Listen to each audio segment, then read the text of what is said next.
So hello everybody, आप सभी का स्वागत है आज के मेरे नए वीडियो में। आज की इस वीडियो में हम लोग सॉल्व करने जा रहे हैं class 9th English literature chapter 3 the man who new too much के क्वेश्चन आंसर्स। तो इस वीडियो में हम लोग क्वेश्चन आंसर्स के साथ साथ कुछ इंपॉर्टेंट क्वेश्चन मार्क भी करते चलेंगे जो आपके एग्जामिनेशन पॉइंट ऑफ व्यू से काफी ज्यादा इंपॉर्टेंट होंगे। और अगर आपका सिलेबस इंग्लिश कम्युनिकेटिव है तो आप बिल्कुल सही जगह पे आए हैं, क्योंकि इस चैनल में आपको इंग्लिश कम्युनिकेटिव का सारा कंटेंट देखने को मिल जाता है। Chapter wise question answers, important question and summary सब कुछ इस चैनल में आपको मिल जाएगा। एंड ग्रामर के भी सॉल्यूशन विद एक्सप्लेनेशन आपको इस चैनल में मिल जाएंगे। तो अगर आप चाहें तो आप इस चैनल को सब्सक्राइब कर सकते हैं। तो चलिए चलते हैं अब क्वेश्चन नंबर 1 की तरफ। तो इस क्वेश्चन में क्या रखा है कि आप अपने पार्टनर के साथ एक ऐसे आदमी के बारे में बात करिए जिसको दिखावा करना काफी ज्यादा पसंद है, और उसके बारे में कुछ इंसिडेंट भी बताइए जब वो शो ऑफ कर रहा होता है। ये क्वेश्चन आप लोग को खुद से करना है, इसमें कोई गाइडेंस का जरूरत तो है नहीं। और सेकंड नंबर क्वेश्चन में तो आपको इस चैप्टर को ही पढ़ने के लिए बोल रखा है। तो हम लोग अब सीधे चलते हैं क्वेश्चन नंबर 3 की तरफ। The professor knew too much, how did he prove himself, fill up the space with suitable examples from the story using the given clues. तो इस क्वेश्चन में हम लोग को बता रखा है कि प्रोफेसर बहुत ही इंटेलिजेंट है, उसके पास बहुत ज्यादा ही नॉलेज है, और अगर आप इस चैप्टर को पढ़े होंगे तो आपको पता होगा कि वो बहुत ही ज्यादा इंटेलिजेंट था। तो इस क्वेश्चन में आपको कुछ क्लूज दे रखा है और उसके आगे आपको स्पेस दे रखा है जिसमें इस चैप्टर के माध्यम से उस क्लू को आगे डिस्क्राइब करना है, जिसमें प्रोफेसर के बारे में पता चल रहा हो कि वो कितना इंटेलिजेंट है। तो यहाँ पे सबसे पहला क्लू है क्लू नंबर ए, अबाउट मजर वेलोसिटी। तो इस चैप्टर में तुम देखे होगे कि सर्जेंट बुलेट की स्पीड के बारे में डिस्क्राइब कर रहा था और बताया था कि जो बुलेट है वो 2000 फीट पर सेकंड की स्पीड से निकलता है बाहर। और उसी बीच प्रोफेसर ने क्या दिया था कि 2440 फीट पर सेकंड। यानी कि यहाँ पे तो यही दिखाई दे रहा है कि सर्जेंट से ज्यादा इंटेलिजेंट प्रोफेसर है। तो बस इसी तरह से यहाँ पे आंसर करना है, क्लूज दिया रहेगा उसके हिसाब से आपको उसके बारे में डिस्क्राइब करना होगा। तो यहाँ पे आंसर देख लेते हैं। Once a sergeant was describing the mechanism of a service rifle, the muzzle velocity और speed at which the bullet leaves the rifle is well over 2000 feet per second. On this the professor interrupted and corrected the sergeant 2440 feet per second. So I hope आपको समझ में आ गया होगा कि इसका answer कैसे करना है। अब आगे बढ़ते हैं क्लू नंबर बी की तरफ। आफ्टर अ 30 माइल वॉक, तो यहाँ पे हमें बताना होगा कि जब प्रोफेसर 30 माइल वॉक करके लौटे थे तब वो कैसा बिहेवियर शो कर रहे थे। तो यहाँ पे इसका आंसर हो जाएगा, after 30 mile walk he was not only wonderfully tireless but would display his terrible heartiness. यानी कि वो 30 माइल चल के थक जरूर गया था, लेकिन फिर भी वो अपना हिम्मत दिखा रहा था। और फिर वो कहता है कि क्या तुम लोग गाना गाओगे। और इस चैप्टर को पढ़ के तो यही पता चलता है कि प्रोफेसर तो पूरा ऑलराउंडर ही था। इस चैप्टर के हर एक पार्ट में उसका इंटेलिजेंट होने का पता चलता है। अब आप लोग कमेंट करके अपना राय जरूर से देना कि क्या वो इंटेलिजेंट है या फिर नहीं है। तो चलो अब चलते हैं क्लू नंबर सी की तरफ। His salute on pay day, तो यहाँ पे इसका आंसर हो जाएगा, his salute on pay day was a model to behold when officers in sight he would swing his skinny arms marching like a guardsman. तो जब उसे पेमेंट मिलता था यानी कि वेतन, तो उस समय उसके सामने जो भी ऑफिसर्स यानी कि अधिकारी रहते थे उनके सामने एकदम गार्ड्समैन की तरह बॉडी दिखाते हुए सलामी ठोकता था और लहराते हुए पूरा मार्च करता था। उसका नॉलेज एकदम अलग ही लेवल पे था। जहां जहां गया है वहां वो अपना दिमाग लगाना भूला नहीं है। खैर अब आगे बढ़ते हैं क्लू नंबर डी की तरफ। The loud sound of a high flying invisible aeroplane, तो यहाँ पे इसका आंसर हो जाएगा, the professor could unmistakably identify it by the harsh engine note due to the high tip speed of the airscrew. तो एक बार उनके ऊपर से एक प्लेन पार हो रहा था, एकदम स्पीड में जा रहा था, उसका इंजन से कर्कश आवाज आ रहा था, यानी कि बहुत लाउड साउंड आ रहा था और दिखाई नहीं दे रहा था कि कौन सा प्लेन है या फिर क्या नाम है उसका, बस इनविजिबल था और ऊपर से गुजर रहा था। और उतने में ही प्रोफेसर उस प्लेन का नाम बता देते हैं, नॉर्थ अमेरिकन हार्वर्ड ट्रेनर। और उस समय तो सब एकदम प्रोफेसर को ही देखते रह गए। सोचो वो बस प्लेन का आवाज सुन के ही उसका नाम बता दिए, वो आदमी कितना ज्यादा इंटेलिजेंट होगा। अब आगे बढ़ते हैं क्लू नंबर ई की तरफ, अबाउट हैंड ग्रेनेड। तो यहाँ पे इसका आंसर हो जाएगा, the professor gave a very specific answer about the fragments of the outside of a grenade he told 44। तो इस चैप्टर को अगर आप पढ़े होंगे तो आपको पता होगा कि एक बार कॉर्पोरल टर्नबुल ग्रेनेड के बारे में बता रहे होते हैं और तभी वो बोलते हैं कि इस ग्रेनेड के बाहर तुम देख सकते हो ये नंबर ऑफ फ्रेगमेंट्स में डिवाइडेड है। तो उस समय कॉर्पोरल टर्नबुल कोई स्पेसिफिक नंबर नहीं बताया था कि इतना नंबर में डिवाइडेड है, बस वो बोले थे कि लार्ज नंबर में डिवाइडेड है। तो उसी बीच प्रोफेसर बोलते हैं 44। तो बेसिकली यहाँ पे प्रोफेसर बता रहे होते हैं कि इसमें टोटल 44 फ्रेगमेंट्स होते हैं, यानी कि यहाँ पे यही दिख रहा है कि प्रोफेसर कॉर्पोरल टर्नबुल से भी ज्यादा जानते हैं। मतलब पढ़ाई यहाँ पे कॉर्पोरल टर्नबुल रहे हैं लेकिन जानकारी ज्यादा प्रोफेसर को है। अब आगे बढ़ते हैं क्लू नंबर एफ की तरफ, ड्यूरिंग कुक हाउस ड्यूटीज। तो यहाँ पे इसका आंसर हो जाएगा, during cookhouse duties he protested against the unscientific and unhygienic method of peeling potatoes resulting in severe waste of vitamin values. तो हमने क्लू नंबर एफ में देखा कि प्रोफेसर डायरेक्टली बोल देते हैं 44, जिसको सुन के कॉर्पोरल टर्नबुल को काफी ज्यादा खराब लगा ही होगा। और उसके बाद फिर कॉर्पोरल टर्नबुल बोलता है कि आओ तुम ही पढ़ा दो, प्रोफेसर को बोलता है ये बात। और इसके बाद प्रोफेसर लिटरली जाके पढ़ा देते हैं, वहां पे उनको जितना भी नॉलेज रहता है ग्रेनेड के बारे में सब वो बता देते हैं जाके। और इसके बाद तो कॉर्पोरल टर्नबुल का गुस्सा एकदम पीक पे पहुंच चुका था और फिर कॉर्पोरल टर्नबुल प्रोफेसर को कुकिंग का जॉब दे देते हैं। और जैसा कि हमने देखा कि प्रोफेसर काफी ज्यादा ज्ञानी था, हर जगह ज्ञान झाड़ता रहता था, तो वो वहाँ किचन में भी ज्ञान ही झाड़ रहा था। वहां पे वो बता रहा था कि इस तरीके से आलू नहीं छिला जाता है, इस तरीके से छिलने पे सारा विटामिन निकल जाता जाता है। वो आदमी एकदम लेजेंड है, जहां जाता है वहां अपना ज्ञान झाड़ना शुरू कर देता है। तो इसी के साथ अब आगे बढ़ते हैं क्वेश्चन नंबर 4 की तरफ। Based on your reading of the story answer the following questions by choosing the correct options. इसमें क्या रखा है कि इस स्टोरी के आधार पर तुम्हें कुछ एमसीक्यू सॉल्व करने होंगे। तो चलो सॉल्व कर लेते हैं। क्वेश्चन नंबर ए की तरफ बढ़ते हैं। अब यहाँ पे क्या रखा है, private Quelch was nicknamed professor because of. तो हमने इस चैप्टर में देखा ही कि प्रोफेसर यानी कि उनका पूरा नाम है प्राइवेट क्वेल्च, बहुत ही ज्यादा इंटेलिजेंट थे, उनके पास हर एक चीज का नॉलेज था और हर जगह वो अपना ज्ञान झाड़ते रहते थे। तो ज्ञान झाड़ते रहने को ही हम लोग बोलते हैं सरमॉनिसिंग, यानी कि इसका करेक्ट आंसर हो जाएगा option number 4, his habit of sermonising. वो इतना ज्ञान देते रहते थे, इसी वजह से उनका निकनेम प्रोफेसर रख दिया गया था। अब आगे बढ़ते हैं क्वेश्चन नंबर बी की तरफ। One could hammer nails into corporal Turnbull without his noticing it because. यानी कि यहाँ पे क्या रखा है कि कोई भी कॉर्पोरल टर्नबुल को बिना पता चले कील ठोक सकता था। जैसा कि हमने इस चैप्टर में भी देखा कि जब कॉर्पोरल टर्नबुल ग्रेनेड के बारे में पढ़ा रहे थे तब उन्हें ये नहीं पता था कि ग्रेनेड के बाहर एग्जैक्ट कितना फ्रेगमेंट लगा रहता है, इसलिए वो पढ़ाने वक्त बोले थे कि ग्रेनेड के बाहर लार्ज नंबर में फ्रेगमेंट्स डिवाइडेड रहता है, लेकिन तुरंत प्रोफेसर बोलते हैं 44। अब यहाँ पे कोई दूसरा रहता तो वो जरूर रिएक्ट करता, उनको खराब जरूर लगता, लेकिन कॉर्पोरल टर्नबुल कुछ रिएक्ट नहीं करते हैं। अब यही चीज इस क्वेश्चन में बता के पूछ रहा है कि ऐसा क्यों। ऐसा इसलिए क्योंकि कॉर्पोरल टर्नबुल एक बहुत ही ज्यादा स्ट्रॉन्ग और हट्टे कट्टे आदमी थे, उनको इस चीज से कोई फर्क नहीं पड़ता था कि उनके बारे में कौन क्या बोल रहा है, वो बस अपने काम से मतलब रखते थे। और इसलिए यहाँ पे आंसर हो जाएगा option number first, he was strong and sturdy man. यहाँ पे स्टर्डी मैन का मतलब है मजबूत आदमी। कॉर्पोरल टर्नबुल एक स्टर्डी मैन है, तभी तो उन्हें कोई तोड़ नहीं सकता। अब आगे बढ़ते हैं क्वेश्चन नंबर सी की तरफ। The author and his friend Trevor fled from the scenes edge. तो इस चैप्टर के लास्ट पार्ट में हमने देखा था कि जब प्राइवेट क्वेल्च किचन में भी ज्ञान दे रहे होते हैं, बोल रहे थे कि आलू को इस तरीके से छीलोगे तो आलू से सारा विटामिन निकल जाएगा। तो उस समय अलेक्जेंडर बैरन और उनके फ्रेंड उनका बात सुन रहे होते हैं और वहां से जल्दी से भाग जाते हैं। वो लोग भागते इसलिए हैं क्योंकि वो लोग से प्राइवेट क्वेल्च का ज्ञान बांटना अब बर्दाश्त नहीं हो रहा था। तो यहाँ पे करेक्ट आंसर हो जाएगा option number second, they could not stand private Quelch exhibiting his knowledge. तो यहाँ पे खत्म होता है क्वेश्चन नंबर 4। अगर आपको इसे क्वेश्चन आंसर्स का पीडीएफ चाहिए या फिर कोई और चैप्टर्स के पीडीएफ चाहिए तो आप मेरे टेलीग्राम चैनल को ज्वाइन कर सकते हैं।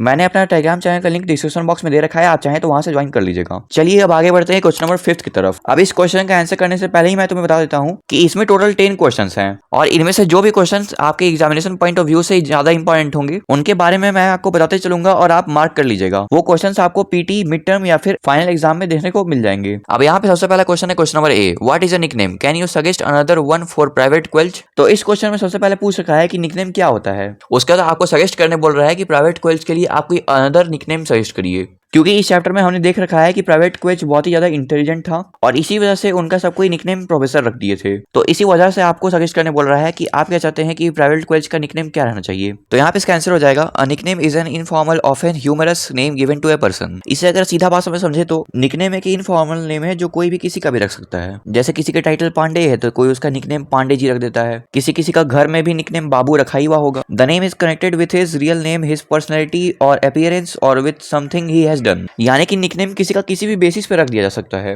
जैसे इस चैप्टर में हमने प्राइवेट क्वेल्च का निकनेम प्रोफेसर रखते हुए देखा और इसके पीछे बस वजह यही था कि प्राइवेट क्वेल्च बहुत ही ज्यादा इंटेलिजेंट था।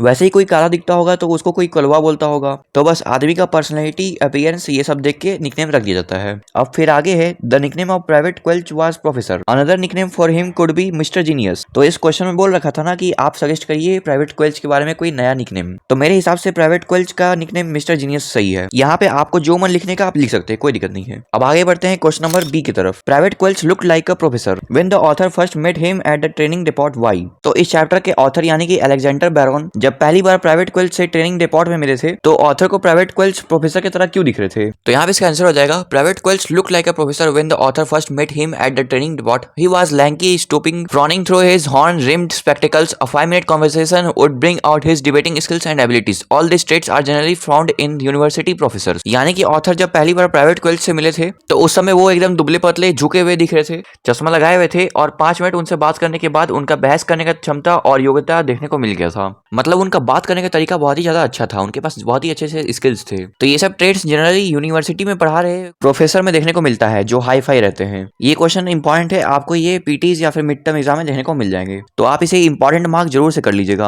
अब आगे बढ़ते हैं क्वेश्चन नंबर सी की तरफ। What does the dark sun dried appearance of the sergeant suggest about him. यानी कि सर्जेंट का काला धूप में सुखाया हुआ रूप उसके बारे में क्या बताता है। तो यहाँ पे इसका आंसर हो जाएगा the sergeant who was describing the mechanism of his service rifle to the soldiers was a dark and sun dried as raisins. तो यहाँ पे क्या रखा है कि जो सर्जेंट सर्विस राइफल का मैकेनिज्म समझा रहा था सोल्डर को, वो डार्क एंड सन ड्राइड था।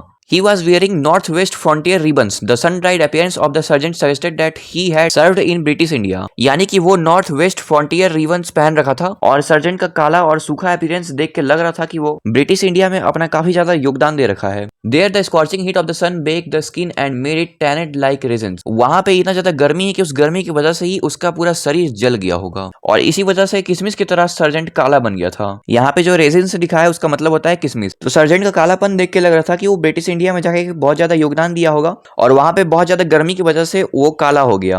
अब आगे बढ़ते हैं क्वेश्चन नंबर डी की तरफ। How was private Quelch's knowledge exposed even further as the sergeant's classes went on. यानी कि प्राइवेट क्वेल्स का नॉलेज कैसे एक्सपोज हुआ जब सर्जेंट का क्लास कंटिन्यूअसली चल रहा था। The sergeant didn't realise when Private Quelch interrupted him. He went on lecturing when he had finished he turned with his questions again and again to the professor but it only enhanced the professor's reputation and glory.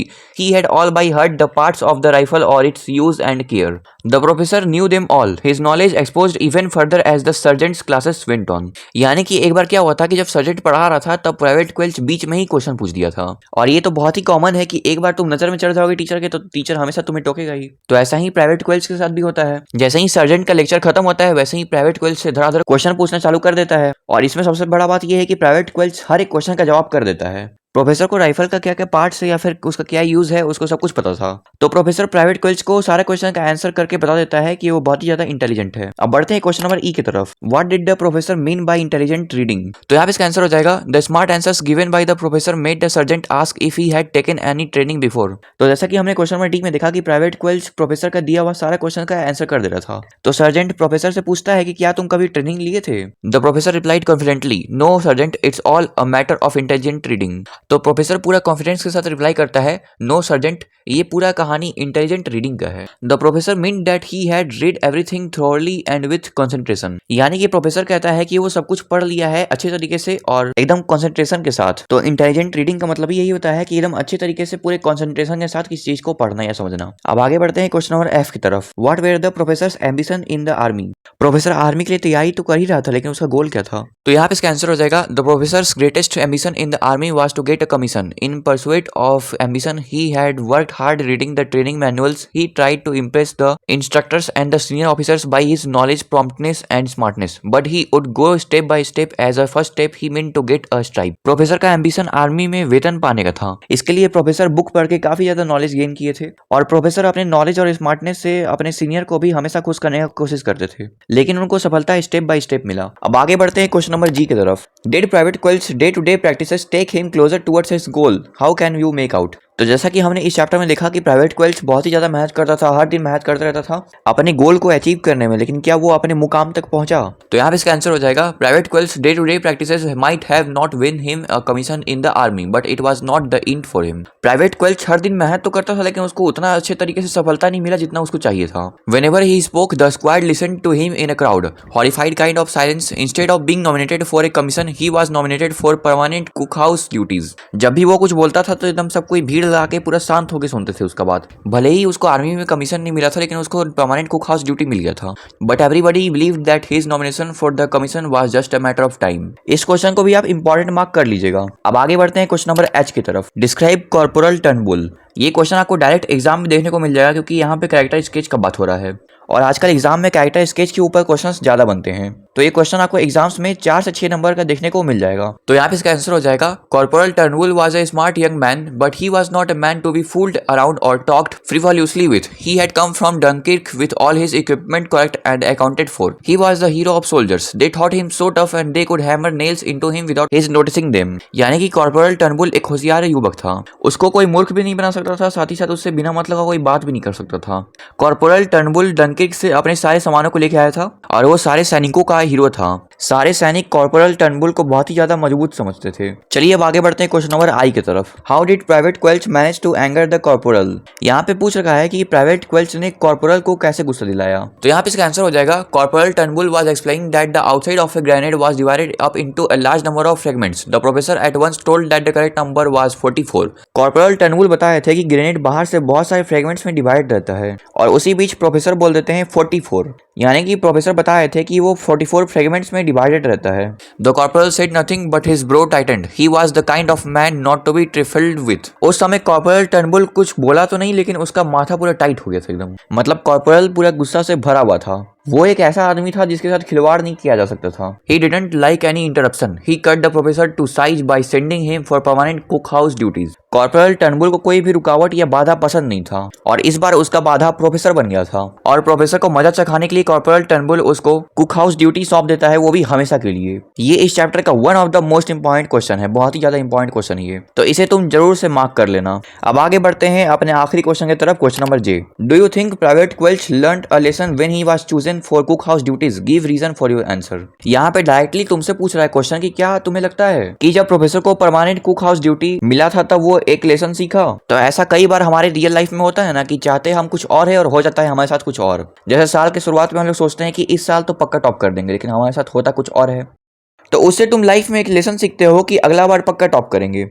तो उसी तरह यहाँ पे भी पूछ रखा है कि क्या प्राइवेट क्वेल्च अपने लाइफ में एक लेसन सीखा होगा? तो यहाँ पे इसका आंसर हो जाएगा there is no indication that private Quelch learned any lesson when he was chosen for cookhouse duties. तो सीधा बात है कि इस चैप्टर में ऐसा कोई इंडिकेशन दिखाई नहीं जिसे देख के लगा हो कि प्राइवेट क्वेल्च को सच में अपने लाइफ में एक लेसन मिला जब उसे कुक हाउस ड्यूटी मिला था। He didn't stop exhibiting his knowledge when he entered the kitchen. He started finding fault with the working staff. He protested against the unscientific and unhygienic method of peeling potatoes. He considered it a sheer wastage of vitamin value. यानी कि वो रुकने वाला नहीं है, वो जहां जाता है अपना ज्ञान तो देना शुरू कर ही देता है। उसको मिला कुक हाउस ड्यूटी, वो किचन में गया, उसके साथ कुछ स्टाफ थे, उन्हें वो ज्ञान देने लग गया कि नहीं, इस तरीके से आलू को नहीं छिला जाता है, इस तरीके से छिलोगे तो आलू में जितना भी विटामिन है सब बाहर निकल जाएगा। ये एक अनसाइंटिफिक और अनहाइजेनिक मेथड है, इस तरीके से आलू नहीं छिला जाता है। इस तरीके का ज्ञान देते हुए नजर आए हमारे प्रोफेसर। तो इसमें कहीं से भी दिख रहा है कि प्रोफेसर को कुछ भी लेसन सीखने मिला, वो जहां भी गए उनका हाल तो वही रहा। चाहे उनका गोल अचीव हो या ना हो, उनको अपना ज्ञान देना कंटिन्यू रखना है। तो बस यहीं पे खत्म होता है इस चैप्टर का क्वेश्चन आंसर्स। आई होप तुम्हें सारे क्वेश्चंस का आंसर काफी अच्छे तरीके से समझ में आ गए होंगे।